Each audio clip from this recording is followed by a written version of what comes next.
호세아서 1장 1절에서 9절까지 말씀 함께 봉독합니다.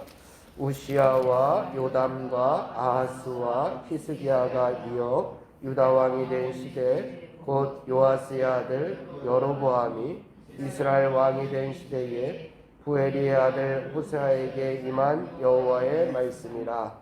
여호와께서 처음 호세아에게 말씀하실 때 여호와께서 호세아에게 이르시되 너는 가서 음란한 여자를 맞이하여 음란한 자식들을 낳아라.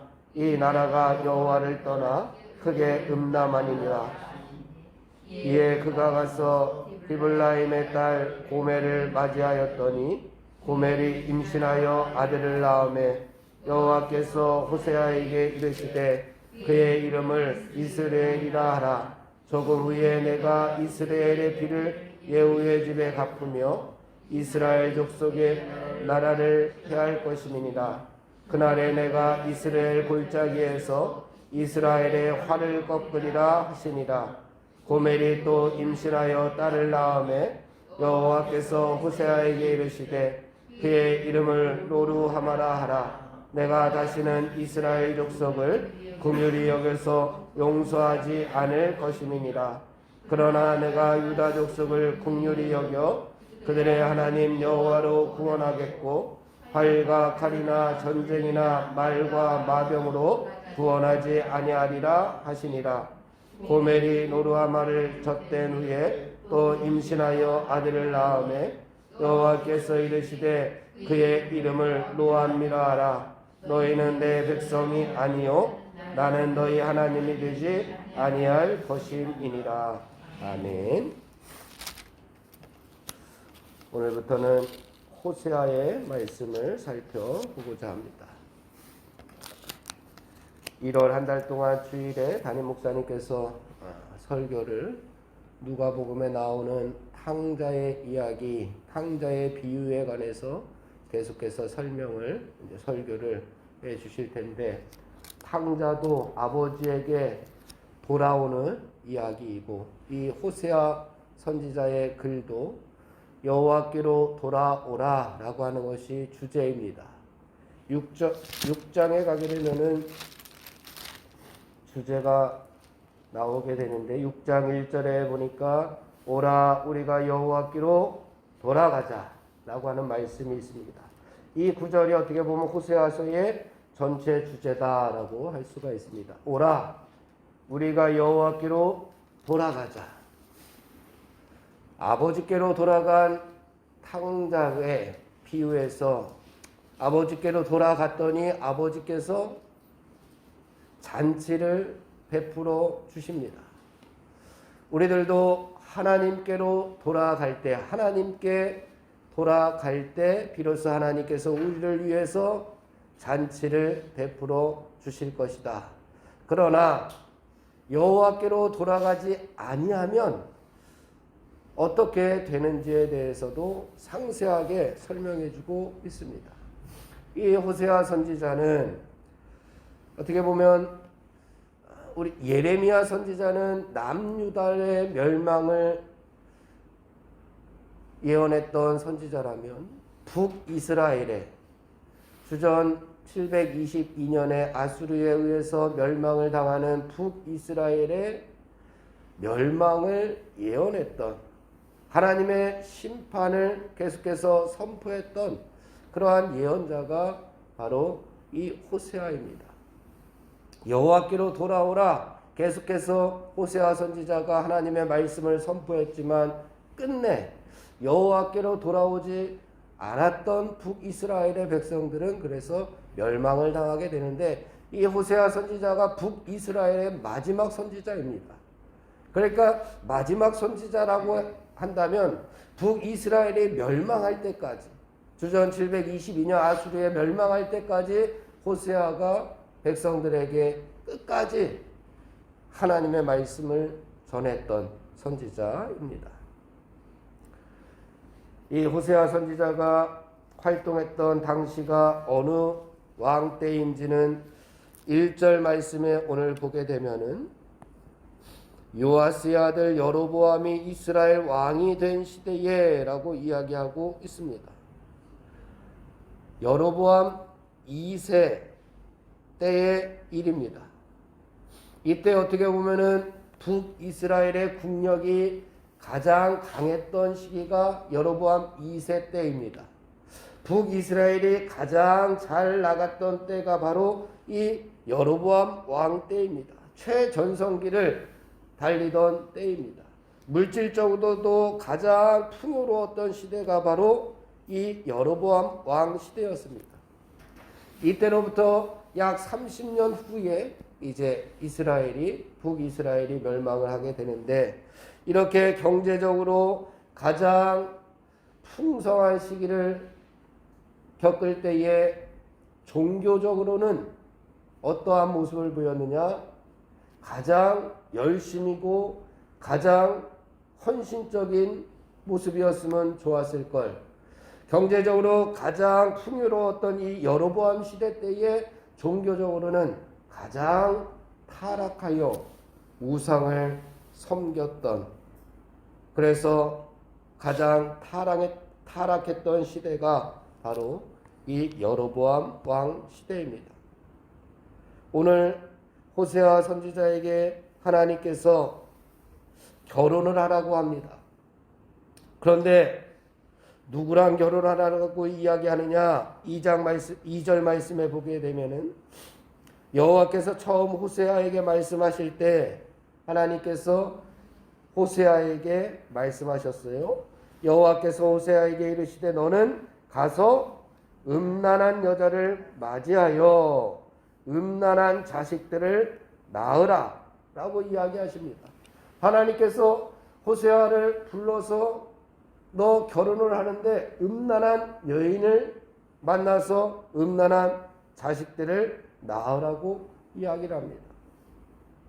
이 이야기는 무슨 뜻이냐? 그 뒤에 계속해서 설명해 주고 있습니다. 이 나라가 여호와를 떠나 크게 음란하니라 하시니라. 이스라엘 백성들은 하나님과의 관계를 어떤 관계로 생각했느냐? 신랑과 신부의 관계로 생각했습니다. 하나님은 신랑이요, 이스라엘 백성들은 신부로 그렇게 생각을 했습니다. 그래서 이렇게 오늘 결혼의 비유를 하고 있습니다. 왜 하나님께서 이렇게 말씀하고 계시느냐? 이유는 단 한 가지입니다. 이 가운데에서 하나님의 사랑을 우리가 느껴야 됩니다. 하나님께 여호와께 멀리 떠났던 백성들을 이렇게 해서라도 이 선지자를 통해서 선지자가 음란한 여자를 맞아서 음란한 자식을 낳을 정도로 이런 말씀을 주시고 이런 상징적인 모습을 보여주는 이유는 이스라엘 백성들을 하나님께서 사랑해서 그들이 이렇게 하면 돌아올까? 그 하나님의 마음, 하나님의 사랑이 여기에 담겨져 있습니다.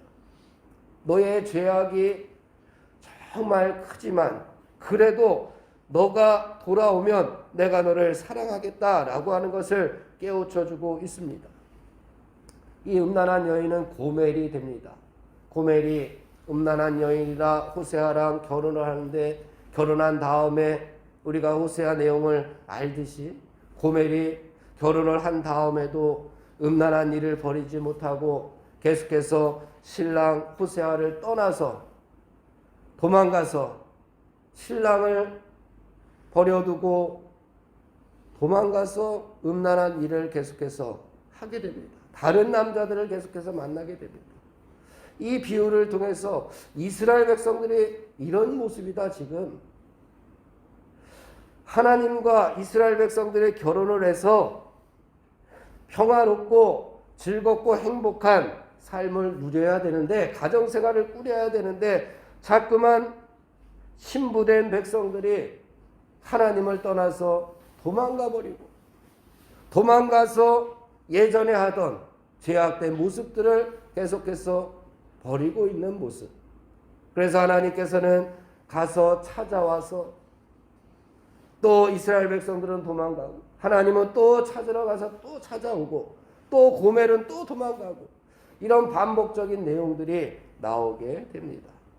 여기에 하나님의 사랑을 우리는 찾게 됩니다. 하나님께서 죽을 수밖에 없는 나 같은 죄인도 하나님께서 이렇게 사랑하시는구나. 나를 다시금 돌아오게끔 하기 위해서 하나님께서 이러한 모습들을 계속해서 보여주고 계시는구나 라고 하는 것을 이 자녀들을 통해서 또 알려주고 있습니다.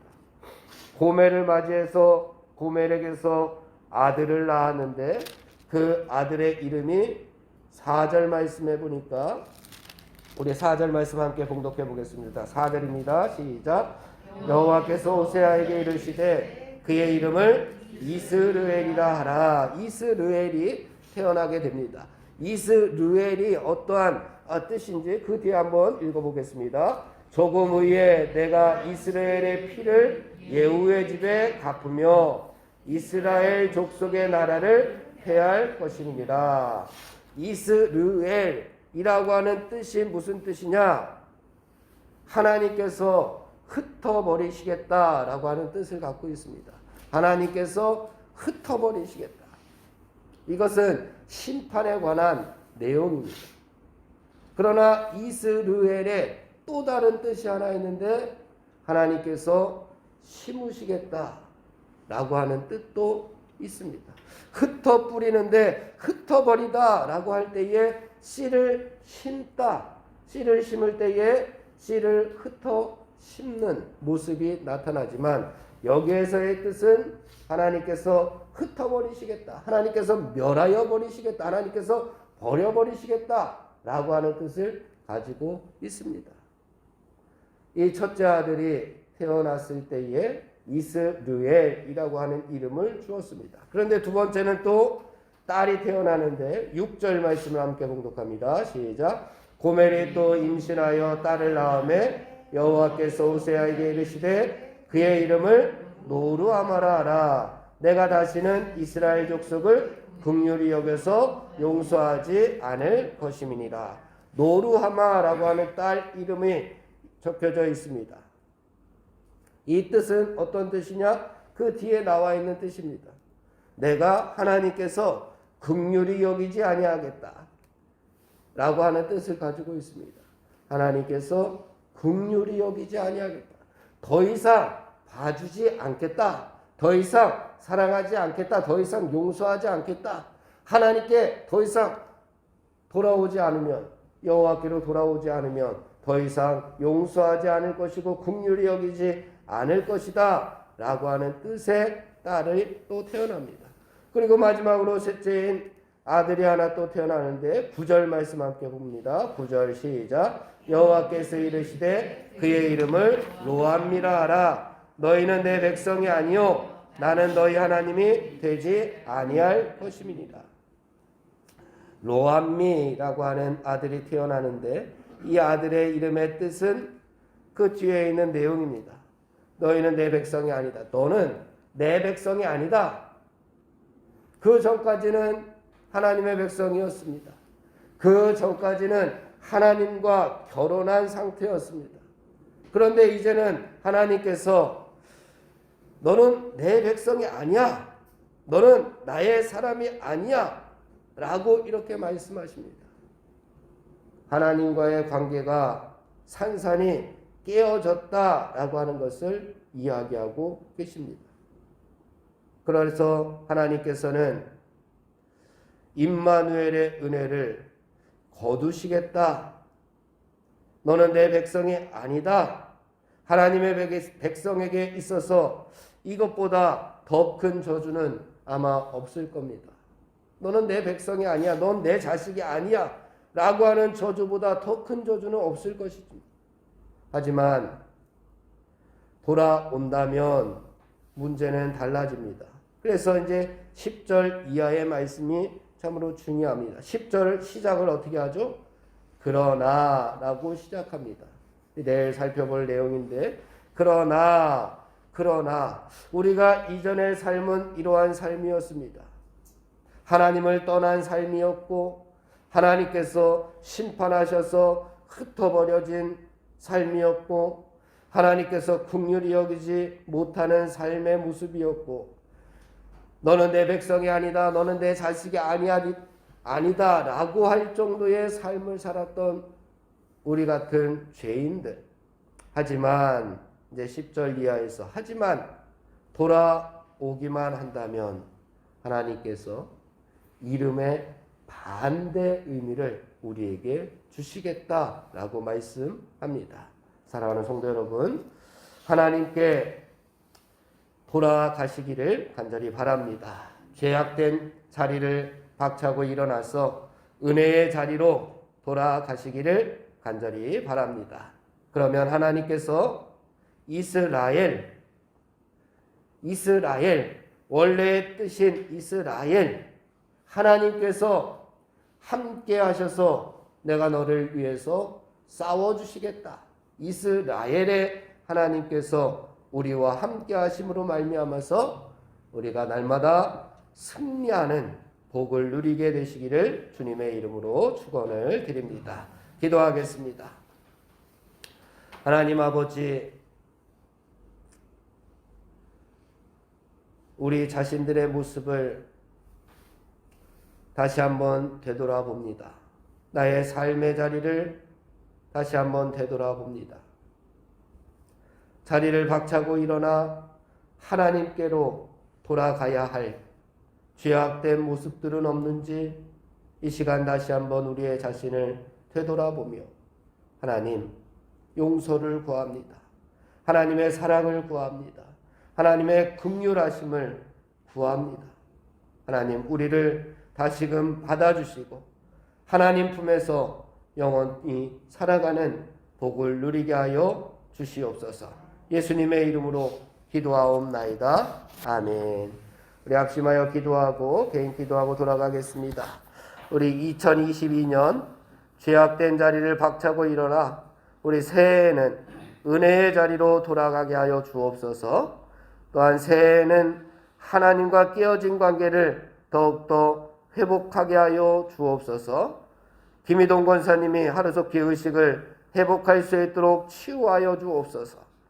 또한 2023년 영적 성장을 위한 계획을 잘 이루게 하나님 도와주옵소서. 우리 기도의 제목을 가지고 합심하여 기도하고 개인 기도하고 돌아가겠습니다.